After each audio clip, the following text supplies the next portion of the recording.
Hello Soul Seeker, how are you today? I'm fine, thank you, and how are you? Aku dalam keadaan sehat dan sukacita, dan damai sejahtera Tuhan senantiasa meliputi hidupku. Soul Seeker, hari ini aku akan mendiskusikan tentang attitude to be a successful person, sikap untuk menjadi orang sukses. Soul Seeker, aku ingin mengajak kamu untuk mau belajar masuk dalam pergaulan kalangan kelas atas. Tidak ada kata yang terlambat bagi kamu jika kita mau belajar mulai dari sekarang, ya kan? Aku memang bukan hanya ingin belajar, tetapi dorongan untuk tidak terkalahkan itu sangat besar dan mendominasi di dalam pikiranku.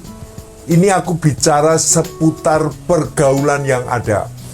Dorongan yang mendominasi ini dikarenakan aku anak bungsu dari 10 bersaudara, sehingga aku selalu ingin dapat pengakuan dari kedua orang tuaku, sehingga aku melakukan upaya-upaya untuk maju dan berhasil.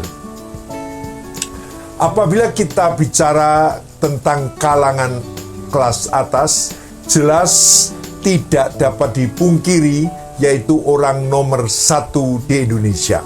Dari tempat ini aku sudah mendapatkan penghargaan dari 4 presiden dan juga pejabat-pejabat teras sekelas menteri. Mengapa aku mampu? Karena aku mau belajar tentang pergaulan. Presiden adalah simbol negara dan kepala pemerintahan. Setiap negara memiliki aturan dan tradisi tersendiri. Penting untuk mempelajari dan mengikuti aturan-aturan yang berlaku di negara tersebut dan negara di tempat Anda tinggal sekarang ini. Kita harus mengetahui sikap protokoler saat berhadapan dengan presiden, mencakup penghormatan, tata tempat, tata upacara, dan tata busana yang sesuai dengan aturan keprotokolan. Hal ini penting untuk menjaga martabat dan kebesaran negara, serta memberikan kesan yang baik. Meskipun dalam situasi informal, tetaplah menjaga kesantunan dan rasa hormat. Ikuti arahan dari protokol. Jangan menyalahgunakan kesempatan untuk kepentingan pribadi, berusaha untuk tidak terlihat berkelebihan. Jadi intinya ada protokoler dalam berhubungan atau berkomunikasi dengan orang lain, bahkan menempatkan diri dengan benar dan tepat di tengah masyarakat. Soul Seeker, setiap orang memiliki kelebihan masing-masing. Mungkin pinter berbicara, mahir berpengetahuan, atau dia suka melucu atau melawak, dan semuanya itu menghiasi dalam kehidupan kita masing-masing. Tetapi di sisi lain, seorang public figure bisa saja gagal dalam bermasyarakat. Hal ini bisa diartikan sebagai public figure yang perilaku atau tindakannya tidak sesuai dengan harapan atau norma yang berlaku di masyarakat tersebut, bahkan dapat merugikan kepentingan umum. Seperti kasus-kasus tentang korupsi, pelanggaran etika, atau penyebaran ujaran kebencian oleh tokoh publik dapat menjadi contoh kegagalan dalam bermasyarakat. Pada tayangan kali ini, Soul Seeker, aku ingin mengangkat diskusi tentang attitude to be successful person, sikap untuk menjadi orang sukses, melalui sikap pergaulan kita yang mana membawa kita menuju kesuksesan atau keberhasilan. Siapa sih yang tidak ingin menjadi orang sukses? Betul? Maka dari itu, ikutilah tayangan ini, tetapi tunggulah video yang akan lewat ini. Jadi jangan di skip, tetaplah di channel Think of Soul channel. Silakan.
pendekatan firman itu dapat menjadi sesuatu yang baru, yang segar, yang fresh from the oven.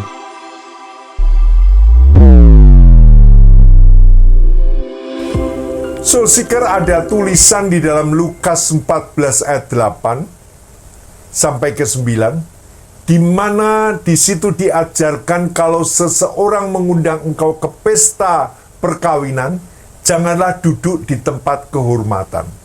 Sebab mungkin orang itu telah mengundang seorang yang lebih terhormat daripadamu, supaya orang itu yang mengundang engkau dan dia jangan datang dan berkata kepadamu, berilah tempat ini kepada orang itu, lalu engkau dengan malu harus pergi duduk di tempat yang paling rendah. Ini artinya apa? Jangan kita merasa diri kita sok penting, sok berharga, sok dihormati.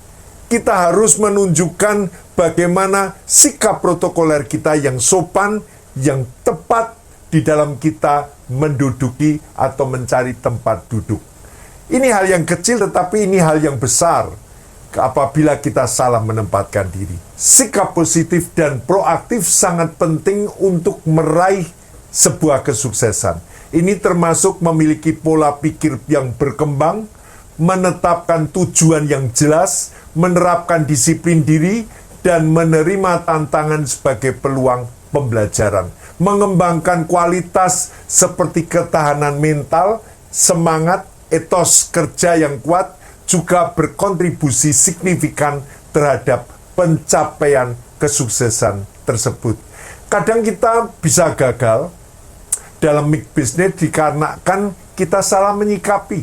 Di sini aku akan membongkar habis sikap kesopanan yang tidak membawa keuntungan. Aku sendiri menyadari sikapku yang salah pada waktu-waktu yang lalu, karena tanpa aku sadari jika aku memiliki sikap yang suka menyenangkan orang lain. Ini bahaya loh. Hampir setiap mendekati orang dengan sikap aleman atau golek alem atau cari muka, makan puji kalau orang Manado mengatakan, ini hal-hal yang bahaya atau sikap yang salah. Hal seperti inilah adalah salah dalam bersikap dan bertutur kata. Apakah karena ia orang sukses, banyak duit, lalu aku merasa diriku tidak sebanding dengan dia, dan aku menjadi salah kaprah dalam bersikap? Ada hal yang kelihatannya kita tidak sadari, seperti kita terbiasa memanggil orang yang lebih tua dengan sebutan om.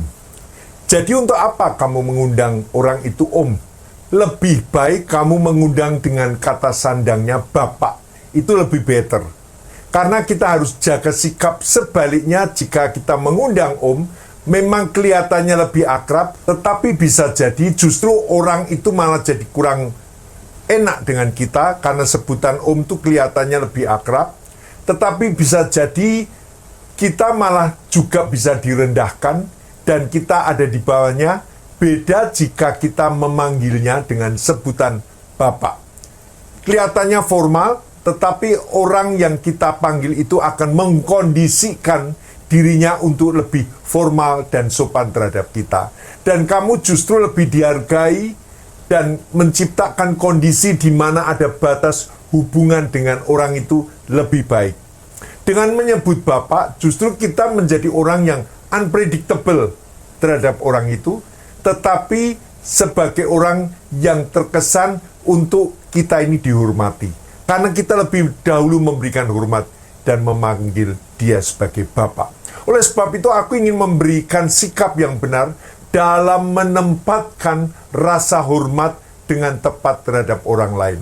Dalam ayat Alkitab yang menceritakan Yesus pada usia 12 tahun, dia berada di Bait Allah, terdapat dalam Injil Lukas pasal 2 ayat 41 sampai 52. Ayat ini menceritakan bagaimana Yesus pada usia 12 tahun pergi bersama orang tuanya ke Yerusalem untuk merayakan hari raya Paskah. Setelah perayaan orang tuanya pulang, tetapi Yesus tinggal di Yerusalem tanpa sepengetahuan orang tuanya. Mereka akhirnya menemukan Yesus masih ada di Bait Allah sedang berdiskusi dengan para ahli Taurat.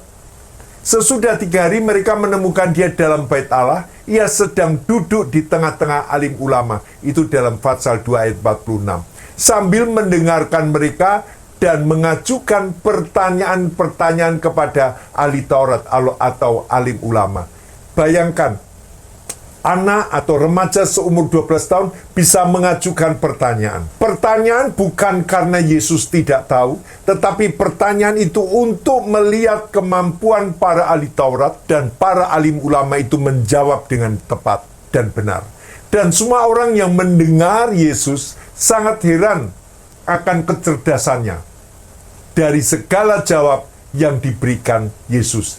Jadi waktu ada tanya jawab, Yesus pun menjawab dan membuat orang-orang tercengang. Dan ketika orang tuanya melihat dia, orang tuanya tercengang juga melihatnya.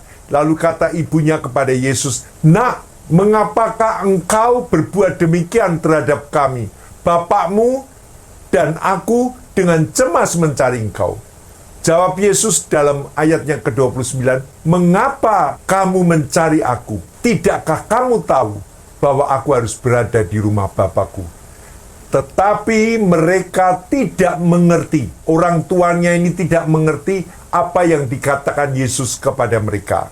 Lalu mereka pulang bersama-sama pergi ke Nazaret dan tetap hidup dalam asuhan mereka. Ibunya pun menyimpan semua hal itu dalam hatinya. Mereka tidak memahami perkataan Yesus itu. Kita cenderung berpikir bahwa mereka seharusnya memahaminya, dan kritik skeptis melihat hal ini sebagai kontradiksi dengan kisah sebelumnya tentang kabar sukacita dan kelahiran Yesus. Namun 12 tahun kehidupan masa kanak-kanak mengikuti pola lahiriah anak-anak lain mungkin telah menumpulkan kesan yang terbentuk saat ini. Dan meskipun mereka sebagian memahami kata-kata itu merujuk pada keajaiban kelahirannya, mereka masih belum memahami apa yang ia maksud berada di rumah Bapaknya. Meskipun itu adalah kilasan pertama kebesaran yang melampaui manusia, itu hanyalah sesaat. Kilasan itu memudar menjadi cahaya siang hari, dan kehidupan berkelanjutan dengan tenang dan sederhana seperti sebelumnya. Bagaimanapun jelas bahwa penulis Injil tidak menyadari adanya ketidakkonsistenan antara narasi-narasi selanjutnya dan sebelumnya tentang masa kanak-kanak Kristus. Dan mereka tidak mengerti apa yang dikatakannya ketika ia memberitahu bahwa mereka berada di rumah Bapaknya. Mereka tidak sepenuhnya memahami hakikat ilahi dari misi Yesus dan hubungannya yang unik dengan Allah. Mereka tidak sepenuhnya memahami hal itu. Pada peristiwa ketika Yesus berumur 12 tahun, di sini Yesus menunjukkan dirinya mampu bergaul dengan alim ulama. Aku rasa bagaimana sikapmu, apakah kamu bergaul dengan orang-orang yang berada di bawah umurmu, hal itu biasa saja. Atau kamu bergaul dengan orang-orang yang sepantaran dengan kamu, itu juga biasa saja. Biasa karena wave-nya sama. Tetapi jika kamu bergaul dengan orang yang lebih tua, bahkan orang yang memiliki kedudukan dan jabatan, berarti kamu memiliki kredibilitas. Amin. Kredibilitas adalah suatu kualitas atau sifat yang membuat seseorang atau sesuatu yang dianggap dapat dipercaya, andal, memiliki reputasi yang baik. Ini adalah persepsi positif yang dibangun melalui tindakan, perkataan, dan kinerja yang konsisten, serta didasarkan pada kejujuran, kompetensi, dan integritas. Itu yang namanya kredibilitas. Walaupun Yesus sebagai remaja umur 12 tahun, tetapi ia sudah memiliki kredibilitas, dan bukan hanya itu, ketika ditanya ibunya, ia mengatakan, "Mengapa kamu mencari aku? Tidakkah kamu tahu bahwa aku harus berada di dalam rumah Bapakku?" Yesus dapat menempatkan sikap hidupnya adalah mencari perkenanan hati Tuhan, hati Bapaknya, dan bukan hati manusia. Ayat Alkitab yang secara langsung membahas mencari perkenanan Tuhan daripada manusia ada dalam kitab Galatia 1 ayat 10 yang mengatakan, jadi bagaimana sekarang? Adakah ku cari kesukaan manusia atau kesukaan Allah? Adakah ku coba berkenan kepada manusia? Sekiranya aku masih mau mencoba berkenan kepada manusia, maka aku bukanlah hamba Kristus. Ini yang penting. Kalau seseorang mau belajar untuk bergaul, engkau harus tahu, yang pertama engkau mencari perkenanan Tuhan, baru manusia. Orang yang mencari perkenanan Tuhan, dia akan diberikan hikmat, dia akan diberikan cara bersikap, sehingga ia tidak direndahkan orang, dan ia tidak merendahkan orang. Galatia ayat 10 tadi, di dalam kitab tadi, menekankan bahwa seorang pengikut Kristus seharusnya mencari perkenanan Allah, bukan perkenanan manusia. Bahkan jika itu berarti tidak menyenangkan beberapa orang, dia harus terus mencari perkenanan Allah. Aku sebagai orang Jawa dan adat ketimuran selalu terjebak dengan sikap unggah-ungguh. Walaupun unggah-ungguh merupakan tuntunan budaya yang baik, tetapi kadang aku salah menempatkan diri dalam hal itu. Unggah-ungguh dalam bahasa Jawa merujuk pada sopan santun, tata krama dalam berbicara, dalam bertingkah laku yang mencerminkan rasa hormat terhadap orang lain, terutama yang lebih tua atau yang memiliki kedudukan yang lebih tinggi.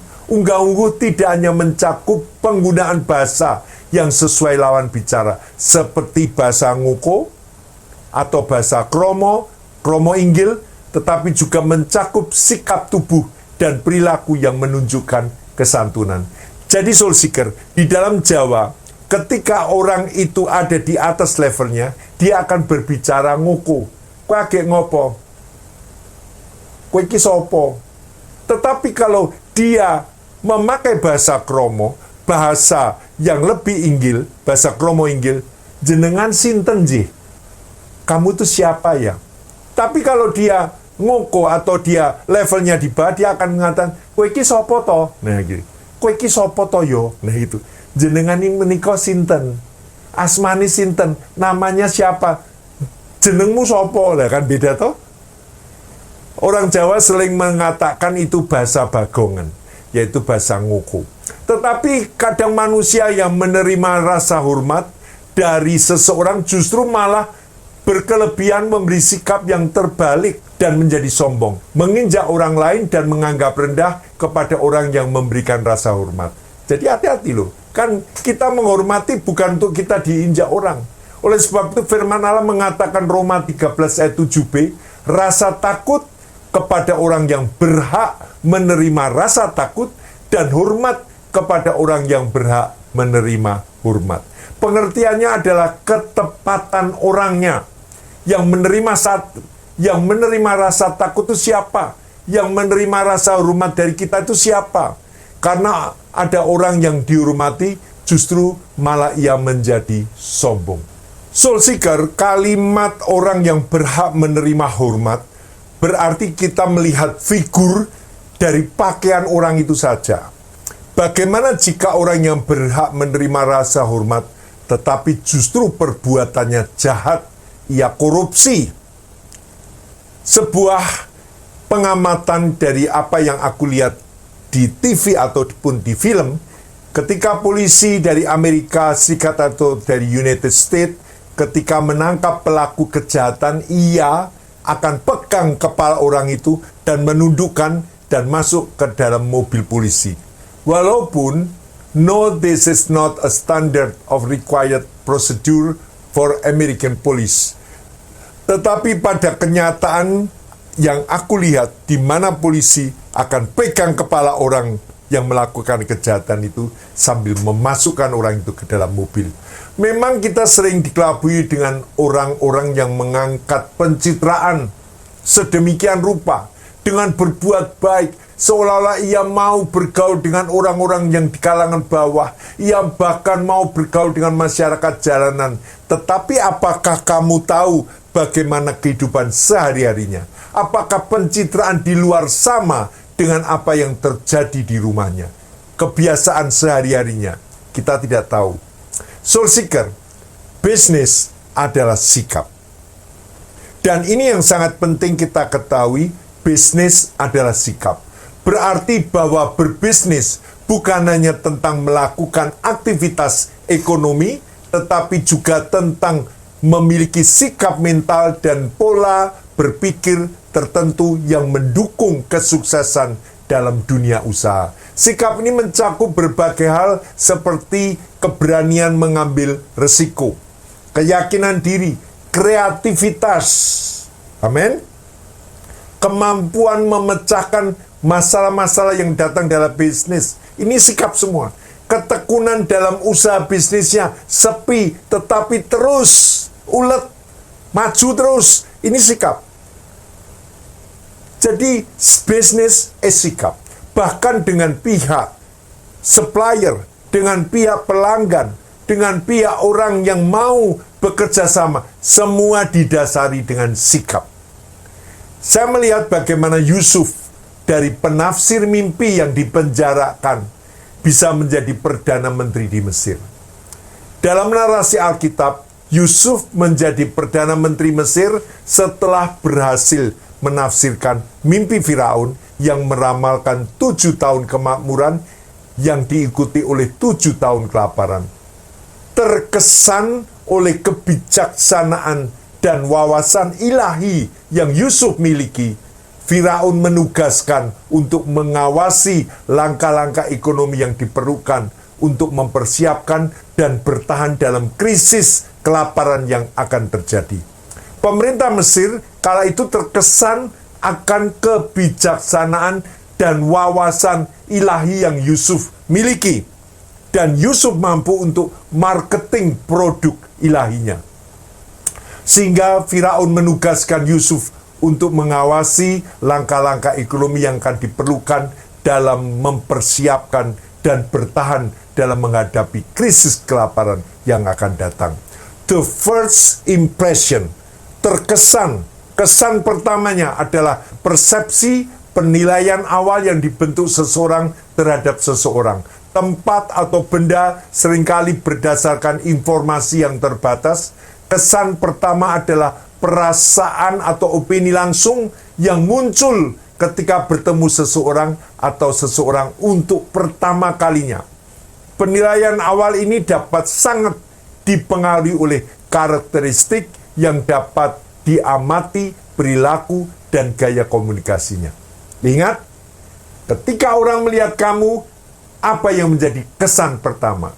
Itu penting, Soul Seeker. Apa yang menjadi the first impression, itu penting sekali. Bagaimana jika gaya komunikasimu saja sudah salah sejak awal? Misalnya dengan menyebut, ya om, daripada menyebut om, lebih baik kamu menyebut bapak. Itu better. Jadi kita harus aware dengan sikapmu sebagai orang yang akan melihat the first impression yang kamu punyai. Ada istilah sok akrab, sok dekat. Sebenarnya ketika the first impression, engkau jangan memberlakukan dirimu sok akrab, sok dekat. Karena orang itu belum tentu pengen akrab, orang itu juga belum tentu ingin dekat. Bahkan belum lagi kemampuanmu mengungkapkan strategi marketing produk ilahinya. Seperti Yusuf, dia mampu memarketingkan produk ilahinya, menafsirkan mimpi, dan setelah itu dia bertanggung jawab mengungkapkan mimpinya sehingga Firaun memberikan jabatan dia sebagai Perdana Menteri. Dan memang benar, pada waktu kelaparan seluruh bangsa di dunia datang ke Mesir untuk beli gandum, termasuk Cina. Pada waktu itu juga beli gandum di Mesir untuk buat bakmi. Haleluya. Ayat Alkitab yang berbicara tentang orang yang tahan uji dan dipuji Tuhan. Dalam 2 Korintus 10 ayat 18. Karena bukan orang yang memuji dirinya sendiri. Karena bukan orang yang memuji dirinya sendiri adalah orang yang tahan uji, melainkan orang yang dipuji Tuhan adalah orang yang tahan uji. Artinya apa? Kamu jangan mengatakan segala sesuatu kamu mampu. Karena justru ketidakmampuanmu itu menjadikan kemampuan Tuhan untuk menolong kamu. Ayat ini menjelaskan bahwa kualitas sejati dari seseorang tidak diukur dari pujian diri sendiri, tetapi dari penerimaan dan pengakuan dari Tuhan. Amin. Orang yang benar-benar tahan uji adalah mereka yang hidup sesuai dengan kehendak Tuhan dan menerima pujian daripada Tuhan, bukan dari pengakuan dirimu sendiri. Banyak orang yang gagal dalam dunia bisnis karena apa? Karena sikap dirimu yang salah dan kurang tepat dalam berkomunikasi dengan seseorang. Sehingga orang itu tidak percaya pada dirimu, ada kesan kamu memanuver, mempengaruhi dia berlebihan, atau kamu terkesan mengeyus, menggunakan orang itu. Baiklah soul seeker, kita sudah bicara panjang lebar. Kiranya menjadi berkat pengajaran ini, sehingga kita bisa paham akan duduk sama rendah, berdiri sama tinggi, di mana sebuah peribahasa Indonesia yang menekankan prinsip kesetaraan dan saling menghormati. Ungkapan ini menggambarkan hubungan yang setara antara individu tanpa memandang perbedaan status sosial atau jabatan atau kekayaan. Artinya setiap orang, apapun latar belakangnya, memiliki martabat yang sama. Jadi bukannya ketika kamu membutuhkan pekerjaan, membutuhkan uang, membutuhkan investor, lalu sikapmu terlalu munduk-munduk, tunduk. Tetapi ketika kamu menjadi orang berhasil, lalu kamu menjadi angkuh dan jumawa, yaitu angkuh congkak dan suka mencampuri urusan orang lain. Orang yang memiliki sifat jumawa cenderung merasa dirinya lebih hebat daripada orang lain, sombong dan suka memamerkan kelebihan yang dimilikinya. Yakobus 4 ayat 10 berbunyi, rendahkanlah dirimu di hadapan Tuhan dan Ia akan meninggikan kamu. Selain itu, dalam Filipi 2 ayat 3-4 juga menekankan pentingnya kerendahan hati dengan tidak melakukan sesuatu karena kepentingan diri sendiri atau kesombongan, tetapi menganggap orang lain lebih penting. Oke, soul seeker, kiranya ini jadi berkat supaya kamu mengerti sikap bagaimana menghormati orang, sehingga kamu menjadi orang yang sukses dan berhasil mulai dari komunikasi dan ketika kamu make business dengan orang itu. Aku akan berdoa bagi kalian semuanya. Tuhan Yesus berkati apa yang aku bicarakan dari pengalaman yang aku alami Tuhan, bagaimana aku diangkat Tuhan, boleh ada di antara orang petinggi-petinggi di Indonesia. Itu semua karena pertolongan-Mu Tuhan. Aku tidak pernah sombong akan hal itu, tetapi apa yang aku alami, aku ingin membagikannya, supaya orang lain juga merasakan bagaimana bergaul dengan orang-orang yang lebih tinggi kehormatannya. Terpuji nama-Mu Tuhan Yesus, berkati supaya kami tidak menjadi salah sikap ketika kami membutuhkan sesuatu, tetapi kami bisa memiliki sikap yang benar dengan pertolongan Tuhan. Terpuji nama-Mu Tuhan, kami tetap mencari perkenanan Tuhan dan bukan perkenanan manusia. Terpuji nama Tuhan Yesus. Amin. Oke, soul seeker, Hafiz Shalom Alaihim. Sampai jumpa dan terus semangat mencari pekerjaan, make business bagi dirimu untuk kehormatan bangsa dan negara Indonesia. Amin. Haleluya. Puji Tuhan.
kasih suasana pagi, damainya turunlah berkati.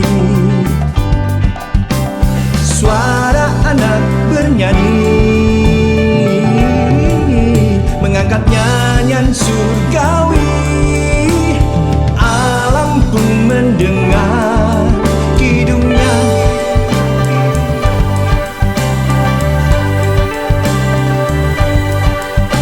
Sungai pun mengalir membawa berita sejahtera, menyejukkan hati yang dengar.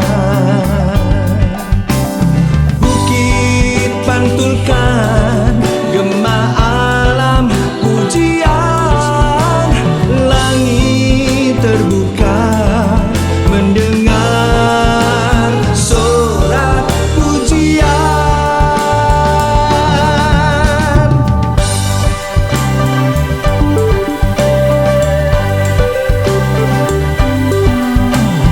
Basahi umatmu dengan bersihnya embunmu, menjadi kekasih hatimu.